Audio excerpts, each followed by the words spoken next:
Hello, Mount Dora. I'm Rob English, the president of the Mount Dora Area Chamber of Commerce, and we're so excited to be bringing you another veteran video today. Leading up to our breakfast in November in Lake Receptions on November 8th, where we'll be honoring veterans. And today I have with me Keith Totten. He's a veteran. He's got everything that's exciting to share with us. He was in the Army from '94 to 2003. And he's served in Iraq and in Korea, and we're going to be just going over some things about his background, but he grew up in Eustis, returned to Eustis, and is just doing exciting things here. Yes, sir. Keith, okay, so you went in '94. Yes, sir. And tell us where you went to, basic. And yes, sir. I went in '94, October, and went to Fort Benning, Georgia, where I did my basic training and my AIT to become an 11 Charlie infantryman. Okay, and your first tour was where? My first tour overseas was in Kuwait, and it started out as to be Operation, it went into being Intrinsic Action 96. Okay. Saddam Hussein started pushing troops south, so we went from Intrinsic Action to Operation Desert Strike, and we went into Basra, Al-Naziriyah, and we started pushing troops towards Baghdad. Okay. And you were involved in some of the... Yes, sir. Yeah, tell us a little bit about that, what you experienced over there as a person and as infantry and everything. Being the first time that, we were trained, I was with the 1st Cavalry Division, 9th Cav, and we had previously trained at Fort Irwin, California at the National Training Center. So we were pretty much prepared for anything. We had just initially had gone over there just to train the Kuwaiti troops. But with the forces coming through, we were, never hesitant, but, it's just when you go over there for a training mission, then all of a sudden now it's becoming, a little bit more severe, and we're going past the parallel, and we're actually throwing fire missions to support, the 11 Bravos, the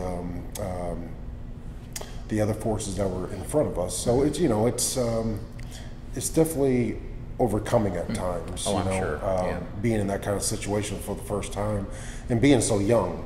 I think I was only like 20, 21 at the time. Wow. So military is the only thing I really knew, and then getting thrown into a situation where you thought it was just going to be a training mission, was very somewhat difficult. It wasn't. Now, Keith comes from a military background family. His grandfather was in World War II in the Army. His father was in the Marines, and his uncle in the Army. So he comes from a great, great background. Saw a lot when you were growing up from the family that was in the different militaries that I just explained. But the interesting thing, and why we have Keith here today, is to kind of set the stage for November 8th, which I shared with you earlier. And by the way, if you haven't bought your ticket, you can go on to mountdora.com to come out that morning. And if you're a veteran and we somehow haven't heard about you, please call the chamber right away. You're invited as our guest, no charge, along with a guest to come and hear all of the celebration that we have that morning. Wonderful. Keith is our guest speaker, and what has happened since he came back is the most interesting part of his whole story. So I'm going to let you tell a little bit about that, Sure. the nonprofit that you founded, the name of it, and what your mission is. Awesome. Mission back home. Excuse me. The mission that I started with a bunch of other veterans and spouses of the veterans, it was called One Team, One Fight for PTSD. How it started was that I have a picture. This was taken during Operation Desert Strike. This is the Sergeant Major McKinney at the time. It was a wonderful honor that we had met this gentleman. Okay. But this gentleman right here, Sergeant Dwayne White, we had gone to basic training together, and we finally met up at 1st Cav. And soon after we got back from our deployment, apparently from what we've seen, he took an overdose and passed away. It's the guilt has really hurt for being that we were so close. From basic training all the way into going into Iraq together, that he never reached out to anyone, and I felt bad that he never contacted me, that he was going through issues and stuff like that that we could talk through and stuff like that. So once I got out, And I started seeing a lot of other veterans through social media.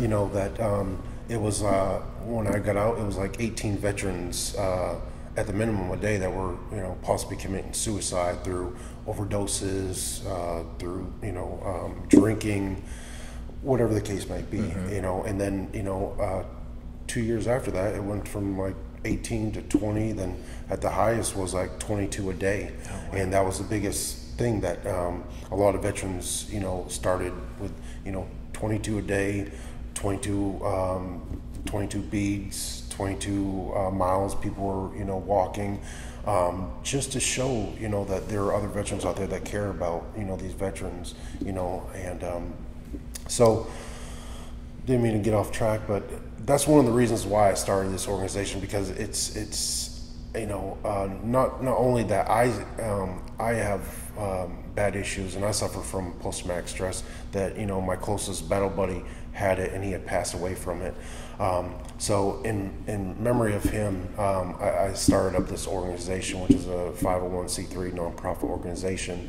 And what we do is we mentor veterans, and we try to give them help 24/7. We're not a call center, but you know, my number is always out there. So, right. You know, any time of the day, you know, it's mostly, you know, after midnight where I get these phone calls. And to bring recognition to this organization and the fight for post-traumatic, you did the walk last December. Yes, sir. Tell us a little bit about the walk, from where to where. Sure. I actually started, I've Ruck Marched 22 miles through each city of Lake County. And my last Ruck March was last December, and I started at the county line, Mount Dora, at 6 o'clock in the morning, and I Ruck Marched all the way over to the villages at the, I believe it was a Sumter or Marion County. I'm not quite sure exactly which one it was. But it took me about 10 hours to do it, and I had a 150-pound rucksack, American flag, full battle rattle, and what it was just to bring awareness of what was going on with our veterans, the people that didn't know. So I was not only there for the veterans, but I was trying to educate the community as well, to let them know exactly what's going on, how, you know, maybe they could, you know, for them just to stop me, ask me, you know, why are you walking? And then I could educate them, you know, let them know what's going on with our community. You know, I've lived here in Eustis, you know, and I care wholeheartedly about, you know, our veterans here in Lake County, and whatever I can do to help them out, I want to be part of that. Right. As I said earlier, Keith is our special guest speaker at the Veterans Breakfast that we're having November 8th at Lake Reception. So you can come out and hear a lot more about him, meet him that day, get involved in his organization if you would like. Keith, in closing, what would you like to share with us as far as just something for the audience to take away of what the service is all about, what it means to you? If you could just share just a brief thought. My service or the service? Your service. Your service. I love this country. Sometimes that we may not always like the things that our government is doing, but I love it truly. I would do it all over again, and I know all my brothers and sisters out there would definitely do it all over again. It's not just the government. We're out there for one another. It's more, it's bigger than just the government. It's the bond that we have, that we share, of serving in the military. And then once we get out, we continue with that camaraderie together. And I love each and every one of my brothers and sisters out there, and I give tribute and thanks to each and every one of you for taking that step and signing that blank document and that check to serve this great country that we live in, and to give freedom and the ability to allow us to have freedom and enjoy in what privileges that we have. Thank you, Keith. Thank you. Thank you for your service. So that segues into my closing that I've been saying. You know what? These guys and ladies, they put their life on the line in various things, all the way from World War II to Vietnam, desert, the different stages of Desert Storm and everything over there. But doesn't matter. The flag doesn't represent politics or what side you're on. The flag represents freedom. It was founded, it was designed for freedom. When the flag is flown, stand up and respect it. Salute it, put your hand over your heart, whatever. When the national anthem is sung, do it, because it's people like this, as I've said before, that allow you the freedom to protest and speak your mind in America, but do it at a different time other than the special sacred time of flying our flag and singing the national anthem. I'm Rob English, the president of the Mount Dora Area Chamber of Commerce, and we're so excited to be bringing you this series of videos, and we're so excited to be honoring the veterans on November 8th. So come out and share with us at that time. Again, we'll see you soon for another veteran video. Thank you, Keith. Thank you.